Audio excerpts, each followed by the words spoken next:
many people have told me, if I quit smoking, I'm going to gain weight. Yeah. Well, food really doesn't taste good, but they say it tastes much better if you quit smoking. Now, the downside to that is I'm going to gain weight. That means a new wardrobe, which I'd like to have, but I can't afford. Okay. More sustained talk from Kathy. I just summarize what she has said thus far and continue the conversation. So right now you're seeing that it's a part of your life. It's been a part of your life off and on for 18 years. It's become a more important part of your life because you found yourself smoking at times that you thought, I'll never smoke then. Right. Yeah. And your worry is that if you stop, you will end up gaining weight. So I'm hearing this kind of list of things that don't feel so positive about stopping. I'm wondering what else might be on that list. This is a variation on pros and cons. I'm pursuing this as the client began the conversation in this direction. I use pros and cons when the client clearly states some advantages or disadvantages to making a change.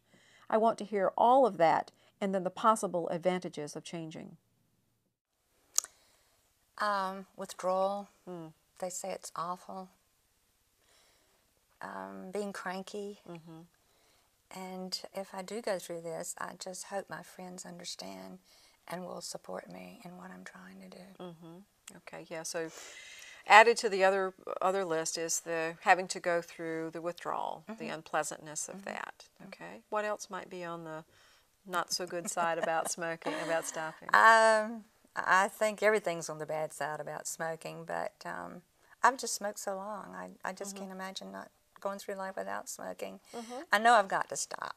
I'm having no health problems from cigarettes at present, but when the doctor told me this morning what could be waiting for me in the future, that made me rethink everything. Here it is, the sudden shift, and I am surprised by this. She has moved from sustained talk to change talk. She clearly states, I know I have to stop. A common mistake is to have the client continue focusing on the cons of making a change, but pay attention to what I do next to stay with this shift. She surprised me. All of a sudden, I really thought we were going to spend the interview with her saying, yeah, I should do this, but I just don't really think that I'm going to do it. And she surprised me when she moved into this momentum about, I really need to do something about this. So, yeah, it's very surprising, very exciting. And what do you think, was there anything else that you did that made it effective? I think the most critical piece in this particular interview was my providing Kathy very specific information on how she could deal with withdrawal.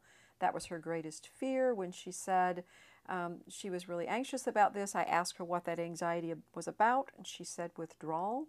Had I just said, well, yep, withdrawal is really hard for a lot of people and good luck, Kathy would have done nothing. She would have probably walked out the door and had a cigarette as soon as she could possibly have one. But I came in and I first asked her what she knew about dealing with withdrawal. She knew nothing about that. And I came and I provided her very specific information on how we at this particular office could help her with that. And she became excited about it and made a very, very strong commitment to begin the smoking cessation program with us. And you clarified again that she thought, well, maybe I have to stop smoking before I can even begin that. Absolutely. So that's one of the things for us to pay attention to when we're providing information, is to make sure that the client really understands the information. So again, we get into that elicit, provide, elicit, or chunk, check, chunk that we've talked about before. It's just that provision of information, checking back in with the client, and then seeing what they want to do with that information. Yeah. So that's what made the difference with Kathy, I think. Oh, good.